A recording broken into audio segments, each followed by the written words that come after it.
Gracias, amada Iglesia del Señor. Para mí es un gozo inmenso estar en esta mañana nuevamente compartiendo el consejo de Dios en este maravilloso día que el Señor en su gracia nos ha dado.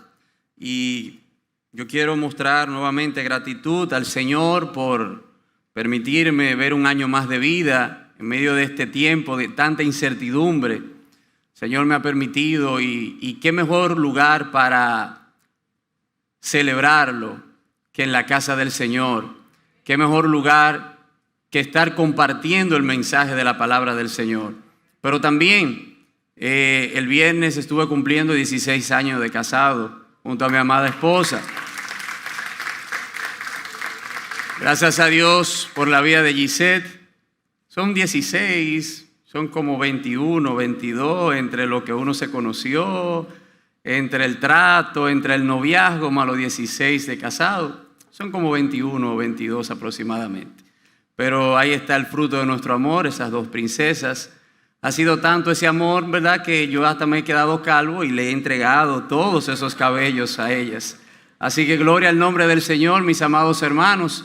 Yo creo que cuando podemos levantar a nuestras familias para la gloria del Señor, quiera Dios que si usted no lo ha hecho, lo haga ese compromiso de entregar su familia por completo al Señor. Dios se encargará de bendecirle y Dios se encargará de cubrir y de guardar su casa. Vamos al texto, mis amados hermanos, de Filipenses capítulo 3. Filipenses capítulo 3, estaremos compartiendo los versículos del 1 al 21 en esta mañana gloriosa, perdiendo todo para ganar a Cristo.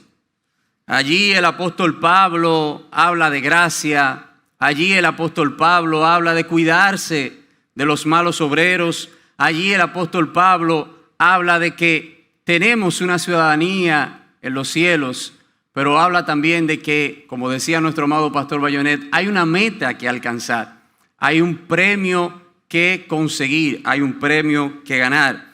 El versículo 1 dice: por lo demás, hermanos, gozaos en el Señor. A mí no me es molesto el escribiros las mismas cosas. Y para vosotros, escuche esto, es seguro.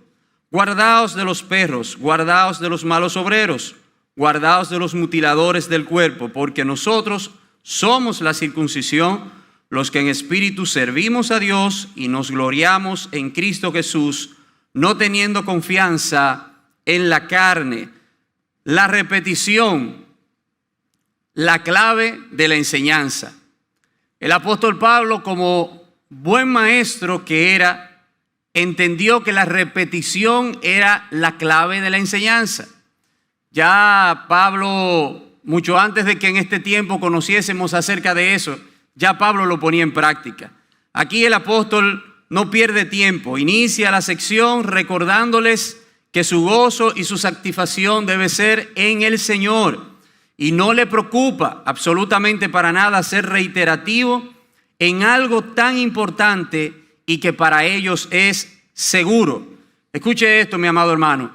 Todo buen maestro enseña o repite lo que ha enseñado. Todo padre repite la enseñanza y todo buen pastor repite la enseñanza a sus ovejas. ¿Por qué es seguro? Porque es útil. Además, si estamos seguros en lo que hemos aprendido, vamos a ser más firmes en nuestras convicciones y sobre todo cuando se trata de la doctrina de Cristo Jesús. Y si el apóstol Pablo se hubiese descuidado por un momento de repetirle a los filipenses las mismas cosas, ¿usted sabe lo que hubiese pasado? Los hubiesen devorado a quienes él les llama perros. Pablo usa un calificativo bien duro, bien fuerte. Escucha el texto. Guardaos de los perros, guardaos de los malos obreros, guardaos de los mutiladores del cuerpo. Si Pablo se hubiese descuidado de repetirle a los filipenses las mismas cosas, gozaos en el Señor, cuídense de los malos obreros, el Señor está cerca, ocúpense de su salvación. Si él se hubiese descuidado de hacer ese trabajo en la iglesia que Dios había puesto a su cargo, inmediatamente estos hombres, estos malos obreros, hubiesen devorado a toda la iglesia y probablemente la iglesia se hubiese venido abajo. De ahí la importancia de repetir las mismas cosas. Así que cuando nuestros pastores nos estén diciendo las mismas cosas, ¿qué debemos de decir? Gracias, Señor, gloria a Dios, y algo tú me estás diciendo, algo tú me estás enseñando, porque la clave de la enseñanza, ¿cuál es? La repetición.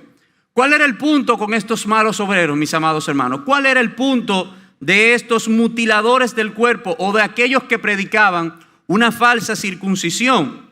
El punto era el siguiente: estos malos obreros que se decían judíos no tenían una fe genuina. Tomaban la circuncisión como uno más de los requisitos que tenían para cumplir la ley y de esta forma agradar a Dios. Pero en realidad ellos se agradaban a ellos mismos. Buscaban ganarse la admiración de la gente. Aparentaban ser santos y buscadores de Dios, pero realmente estaban buscando agradarse a ellos mismos. Tristemente, mis amados hermanos, al igual que estos falsos predicadores que enseñaban a los hermanos a tener que fundamentar su vida espiritual en sus propios esfuerzos, hoy en día tenemos mucho de esto también. Tristemente tenemos mucho de esto, que podemos entender que por portarnos bien o por tener una muy buena conducta o por hacer muchas obras para el Señor, creer, confiarnos de que eso nos hace dignos, pero esa obra la estás haciendo tú. Esa obra no es la obra de Dios. La obra del cristiano debe de sustentarse, ¿usted sabe dónde? En la gracia de Cristo Jesús. En los méritos de nuestro Señor Jesucristo debe sustentarse toda buena obra. Es cierto que el cristiano debe de comportarse de manera correcta. Es cierto que el cristiano debe de demostrar una conducta correcta. Pero esto no debe estar basado en los propios esfuerzos del creyente, sino en los méritos única y exclusivamente de nuestro Señor Jesucristo. Como usted sabe, la circuncisión Dios la estableció con Abraham como señal del pacto entre él y Dios. Y esa fue la señal, pero no fue propiamente el acto en sí. Lo que Dios vio en la vida de Abraham fue su fe, fue que él creyó. Dice Génesis en el capítulo 15, versículo 6, dice de la manera siguiente: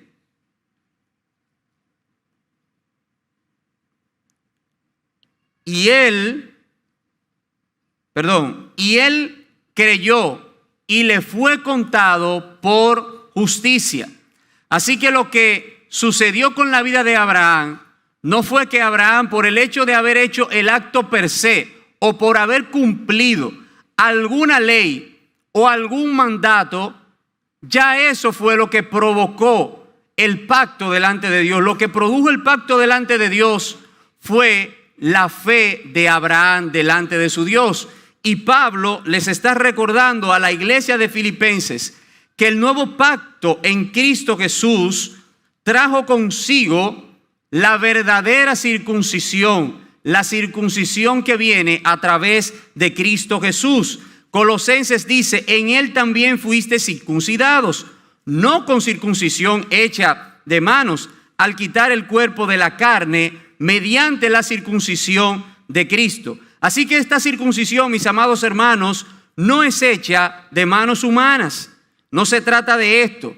Y aunque es tan importante la primera, también la que nosotros estamos evidenciando es mucho más importante, porque se trata de aquellos que han guardado el pacto de nuestro Señor Jesucristo en su corazón.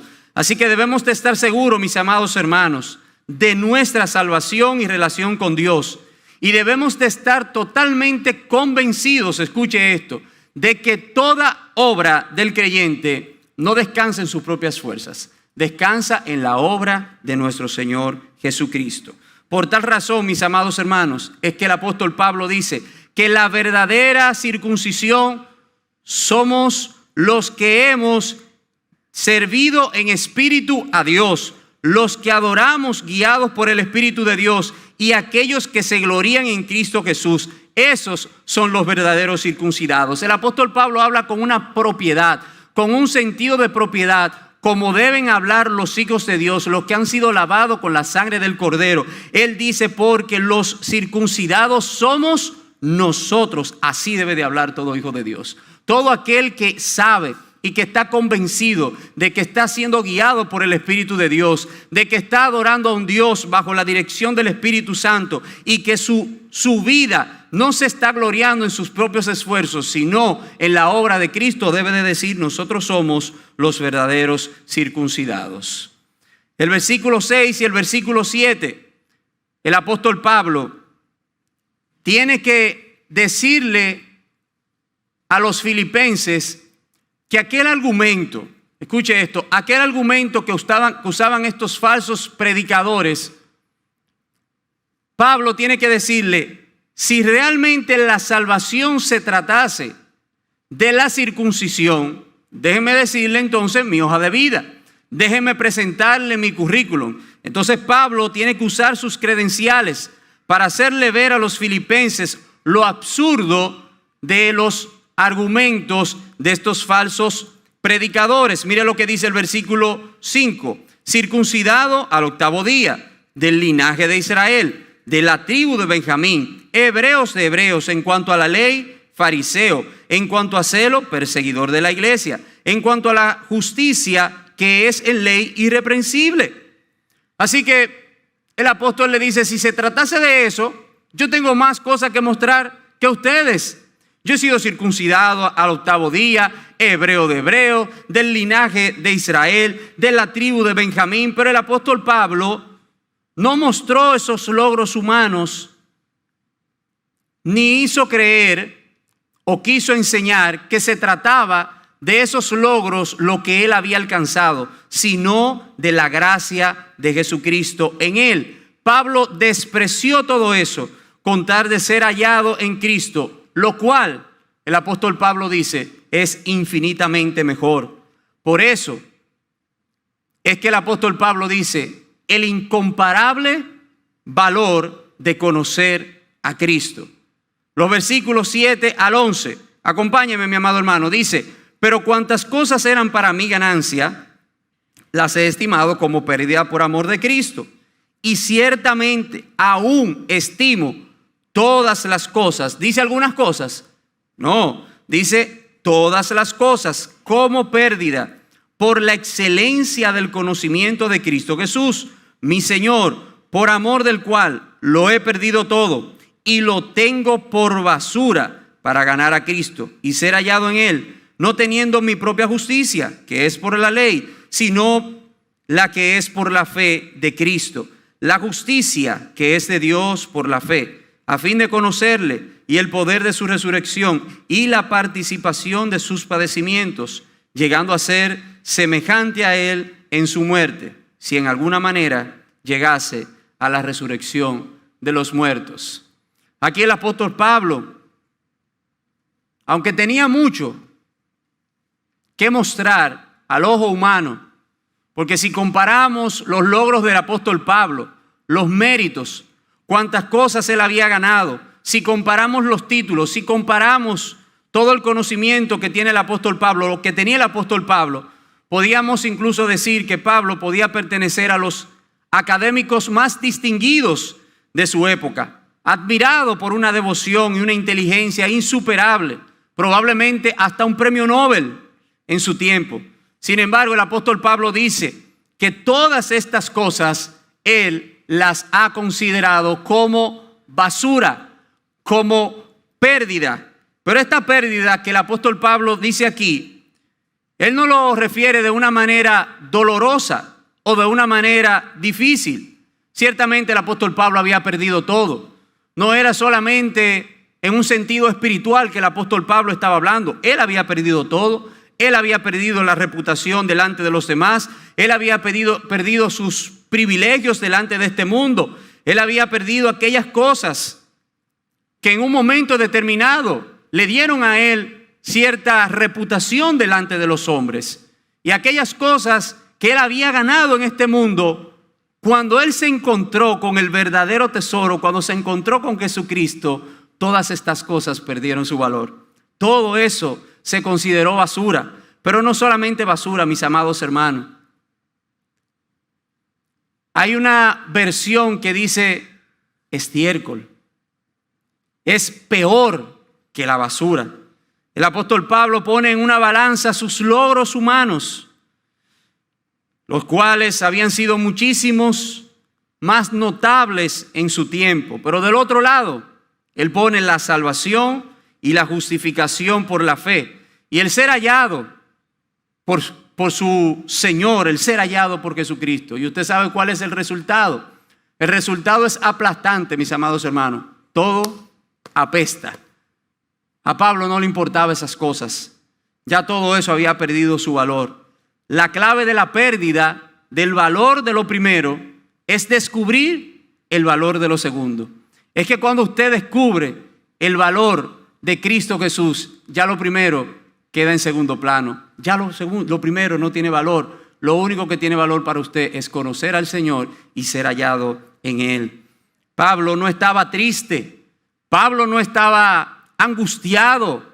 Pablo no estaba preocupado. ¿Estaba pasando por una prueba? Claro que sí. ¿Estaba pasando por una dificultad? Claro que sí. Estaba preso. Estaba en la cárcel. Desde allí estaba escribiendo, pero le estaba diciendo a los hermanos: gozaos en el Señor siempre. Gozaos en el Señor, y en todo tiempo fue regocijaos. Así que el apóstol Pablo no estaba triste por lo que él había perdido. Al contrario, el apóstol Pablo estaba gozoso, como debe de estar usted, como debo de estar yo, cuando nos hemos encontrado con el mayor de los tesoros. Se parece esto a aquel hombre que encontró aquel tesoro escondido en aquel campo. ¿Qué dice su Biblia? Que aquel hombre alegremente, con alegría, vendió todo lo que tenía y fue y compró aquel campo. ¿Pero por qué? Por el valor que había dentro de ese campo. Eso mismo pasó con Pablo, que él encontró algo de mayor valor y ya lo primero no tenía ningún valor para su vida. Cuando usted va adquiriendo el entendimiento de lo que es pasar la eternidad en una relación con Dios y el disfrute de su gloria, nadie tiene, amado hermano, que decirle a usted lo que tiene que dejar. Usted sabe lo que tiene que dejar por el Señor. Y usted sabe también cuáles son aquellas cosas a las que tiene que negarse. Cuáles son aquellas cosas que simplemente usted tiene que dejarlo, pero es por el gran valor de lo que usted ha ganado. Se trata de eso, del gran valor de lo que usted ha ganado. Entonces, si tú has ganado a Cristo, si Cristo ha sido tu gran galardón, no importa lo que hayas perdido. Si has perdido un trabajo, si has perdido posesiones, si has perdido familiares, si has perdido incluso amigos, eso no importa, porque el valor de lo que has encontrado es mayor que el valor de lo que has perdido. ¿Cuántos dicen gloria a Dios? Es difícil entender cuando uno lee a Filipenses capítulo 3 y se encuentra con esta porción de la palabra. Es difícil entender. Muy difícil de entender cómo andan personas por ahí, en los medios de comunicación, en los grandes escenarios de este mundo, diciendo que han ganado a Cristo, pero están detrás de la fama y detrás de los premios todavía. No han perdido nada, amado hermano. No lo han perdido. Siguen todavía dependiendo de esas cosas para sentirse bien. El que ha ganado a Cristo no necesita de eso. El que ha ganado a Cristo, su deleite es conocerlo a Él y ser hallado únicamente por Él. Ese es su deleite.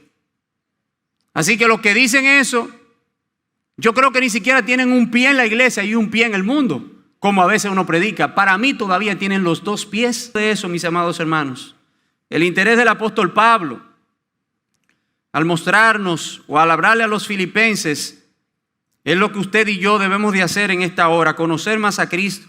Poder sentir el poder de su resurrección en nuestra vida y el participar, escuche esto, de los padecimientos de Cristo. Ahora, ¿cree usted que alguien que todavía está unido al mundo puede decir que va a sufrir la muerte que Cristo sufrió? ¿Puede ser una persona así semejante a Cristo en su muerte?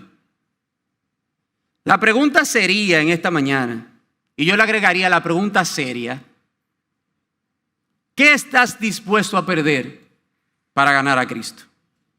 Y a ti que me estás mirando en esta hora, o a ti que me estás mirando, ¿qué estás dispuesto a perder para ganar a Cristo?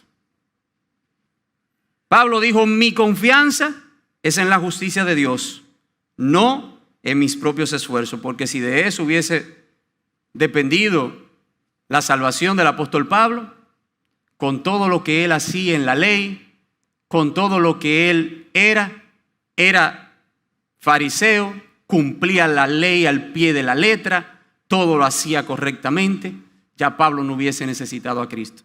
Sin embargo, cuando él encontró a Jesucristo y se encontró con el gran tesoro de tesoros, desechó todo lo demás.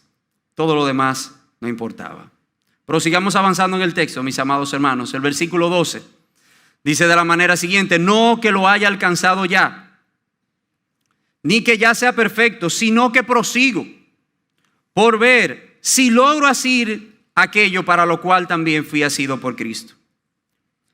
Hermanos, yo mismo no pretendo ya haberlo alcanzado, pero una cosa hago, olvidando ciertamente lo que queda atrás y extendiéndome a lo que está por delante, que dice su Biblia, prosigo a la meta, al premio del supremo llamamiento de Dios en Cristo Jesús. El apóstol Pablo, el apóstol Pablo, obediente hasta la muerte. El apóstol Pablo, con todo el conocimiento que había recibido de parte del Señor, dice: no considera haber alcanzado la meta todavía o la madurez suficiente. Pero más que una medida por alcanzar, yo creo que lo que el apóstol Pablo nos está mostrando en el texto es una actitud, amada iglesia. Siempre va a haber más que conocer de Dios. El nivel de la estatura del varón perfecto siempre se quedará corto en esta vida y siempre tenemos que luchar por más. Debemos, escuche esto, debemos de ser ambiciosos por la vida eterna, no así serlo por las cosas terrenales. Pero sí debemos de seguir anhelando la meta que tenemos por delante, como decía el pastor ahorita. No se trata de que si usted es salvo y ya, se trata de que hay un galardón que alcanzar. Se trata que el Señor nos ha dejado medios de gracia para que nosotros sigamos corriendo en medio de esta carrera que tenemos por delante. Pablo le dijo a los corintios: no sabéis que los que corren en el estadio, todos en verdad corren, pero solo uno obtiene el premio. Corred, avanzad de tal modo que ganéis. Pablo refuerza en el versículo 13 de nuevo acerca de esta actitud de no haber terminado o de que ya ha hecho lo necesario para llegar a la eternidad con el Señor. Y esto, como decía el pastor ahorita nuevamente, contrario a lo que muchos enseñan en el día de hoy. Pablo tenía una actitud de olvidar todo lo que dejó atrás y proseguir o seguir a la meta, al supremo llamamiento de Dios en Cristo Jesús. ¿Y por qué Pablo hace énfasis en olvidando lo que queda atrás? Porque muchas veces, mis amados hermanos, lo que queda atrás nos distrae de lo que Dios tiene por delante para nosotros. Ya sea las cosas buenas o las cosas malas que usted haya dejado atrás, no se enfoque en eso, amado hermano. No sea como la mujer de Lot, no sea como esa mujer que Dios le dijo a Lot: mira hacia adelante, no mires hacia atrás. Y la mujer de Lot estaba más pendiente de lo que había dejado atrás. Por eso no pudo alcanzar lo que Dios había reservado para ella. Porque mirar atrás te detiene en el propósito de Dios. Y muchos miran atrás porque no es fácil mirar adelante con todo lo que está en su contra. Sin embargo, cuando extrañamos, cuando deseamos lo que ya hemos dejado atrás, entonces será difícil alcanzar lo que Dios tiene para nosotros por delante. El apóstol Pablo tomó una decisión. Hay una versión que dice, he decidido. Y esa es la decisión que usted tiene que tomar en esta hora. He decidido no fijarme en lo que queda atrás. Olvido eso. Ahora tengo algo mejor por qué esforzarme. Ahora tengo una meta. Ahora tengo un premio que alcanzar. Así que sin volver atrás y sin extrañar lo que has dejado en este mundo y que ahora has declarado al mundo que lo desprecias y que ya no tiene ningún valor para ti, entonces la exhortación esta mañana es a que dediques tu vida en este gran llamado. Dedica tu vida en este gran llamado. Nunca con una actitud de que ya has hecho lo suficiente, sino con una actitud de ganar mucho más para Cristo. ¿Cuántos dicen amén? Amén. La idea que el apóstol Pablo nos quiere dejar en el texto es la siguiente. Pablo está hablando de una carrera. Pablo está hablando de una meta que tiene que alcanzar.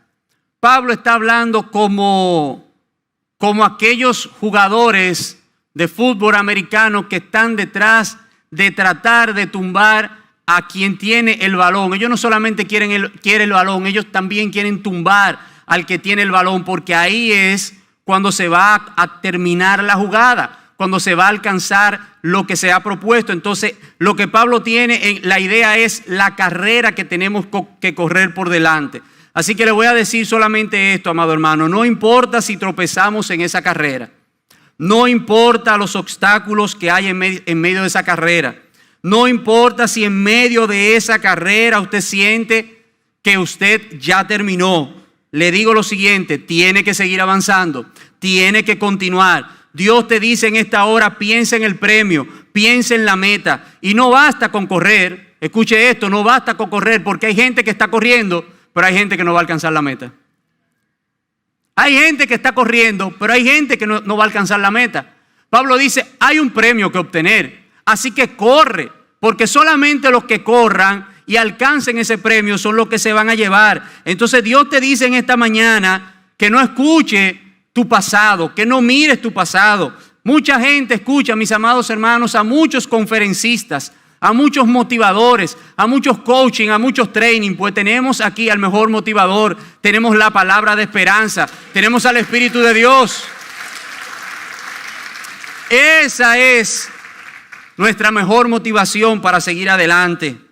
Este es el mejor conferencista, el Espíritu Santo, que te dice en esta hora, avanza. No te detengas, sigue firme, echa mano de tu salvación, persevera, olvida lo que ha quedado atrás. Ahora bien, no te quedes llorando en tu pasado. No, ya el pasado ya terminó, ya avanza, levántate y celebra, amado hermano, el triunfo glorioso que tienes en Cristo Jesús, el Señor nuestro.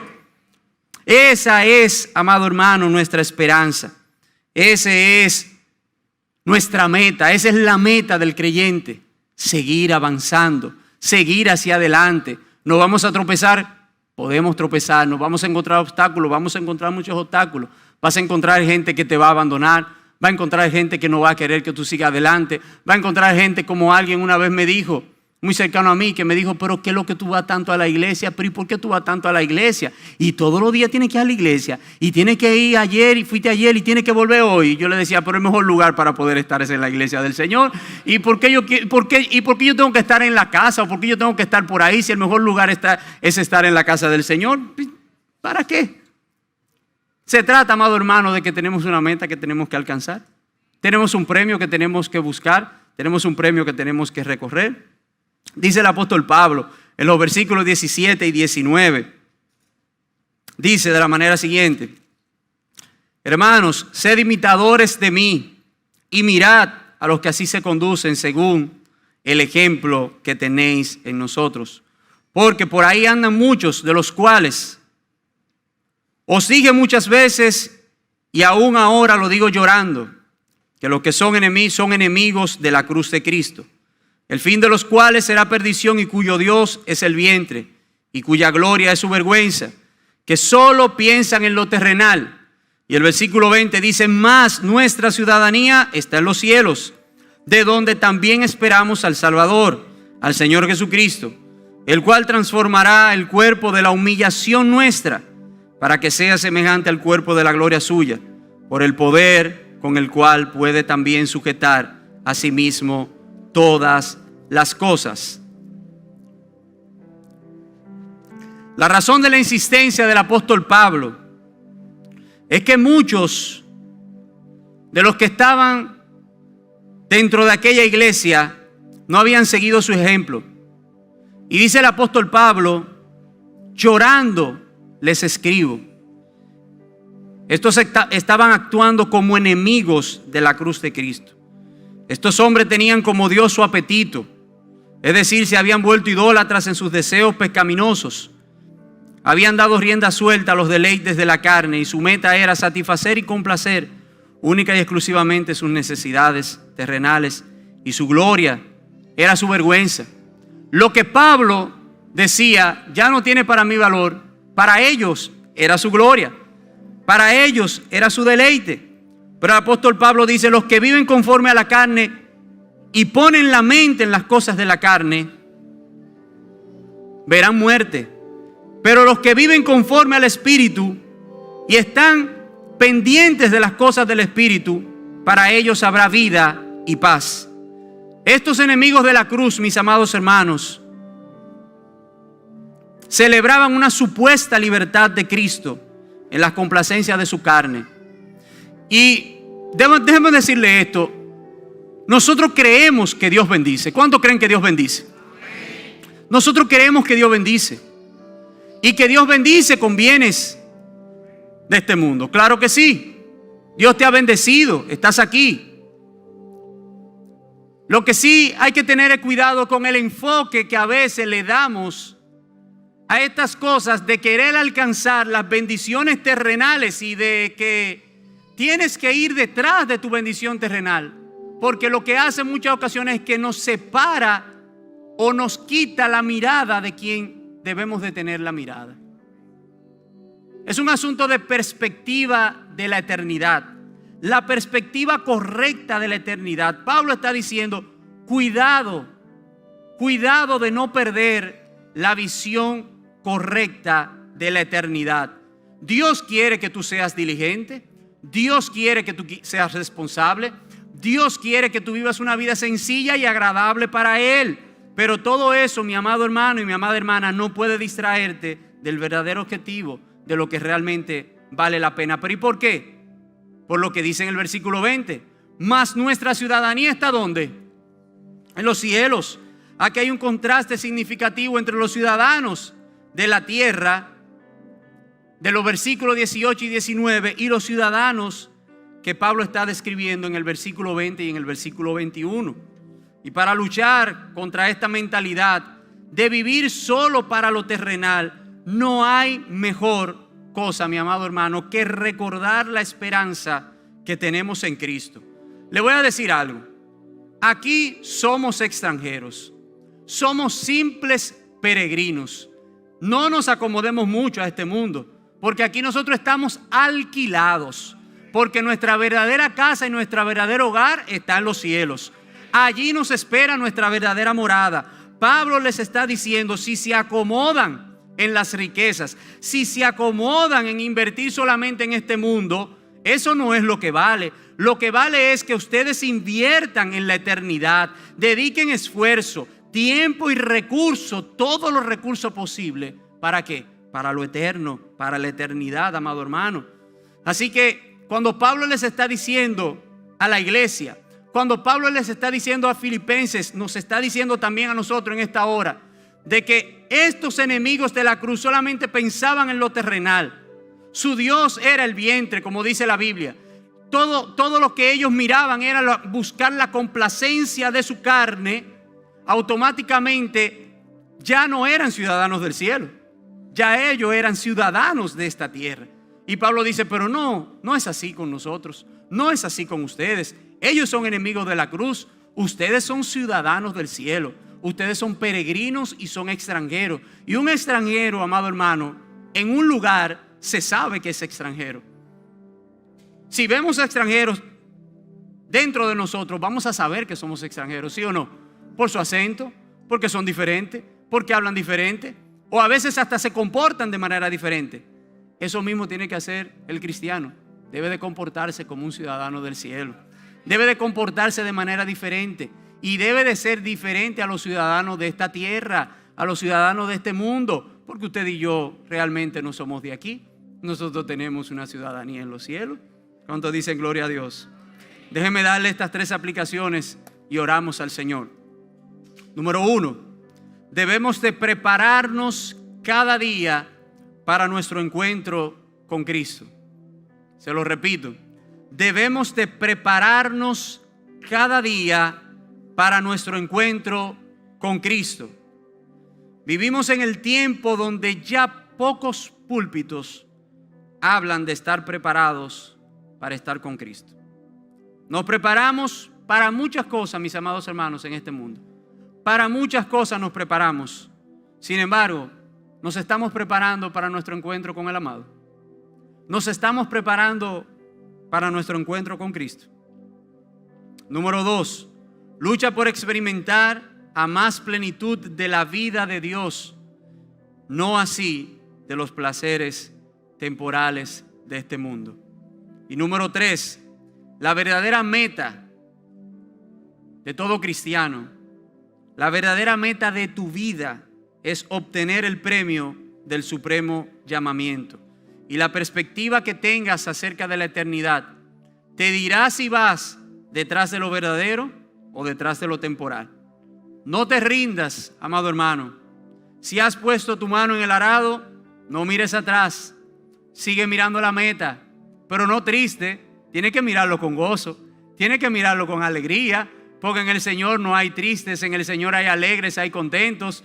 Yo no estoy mirando la meta con tristeza, no, al contrario, yo estoy mirando el premio, el final en la mente.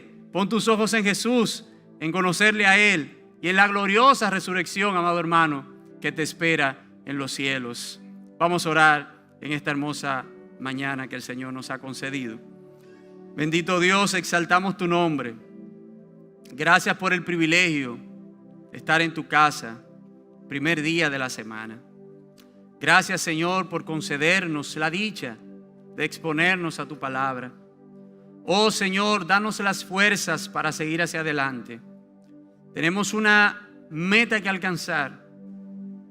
Tenemos un premio que obtener. Y tú le has llamado el supremo llamamiento de Dios en Cristo. Ayúdanos, Señor, a llegar hasta el final, a llegar hasta la meta, de la manera que tú también lo mandas en tu palabra, en santidad, en limpieza, en pureza. Permítenos, Señor, los días que estemos en este mundo como extranjeros y como peregrinos, cumplir la misión que tú nos has encomendado. Y cuando llegue el día, Señor, de ir a tu casa, que podamos, Señor, estar felices y estar gozosos de que hemos cumplido, Señor, con la misión que tú nos has encomendado. Amante Padre, mira tu iglesia, mira las batallas que hoy estamos viviendo dentro del mundo. No nos permita, Señor, dubitar en 2 pensamientos, sino por el contrario, permítenos, Señor, poner tus ojos solamente en ti, en hallarte y en conocerte, Señor. No hay nada mejor que estar contigo. Y aún perdiéndolo todo, Señor, es más valioso ganarte a ti y encontrarte a ti. Señor, aquellas personas que aún no te conocen y que están en este lugar o que nos están sintonizando, Señor, a través de cualquier medio, que ellos puedan, Señor, entregar su vida por completo a ti. Que abran la puerta de su corazón a ti. Que puedan, Señor, saber que no hay nada mejor que estar contigo. Te damos a ti toda la gloria en esta mañana, en el nombre de Jesús. Amén.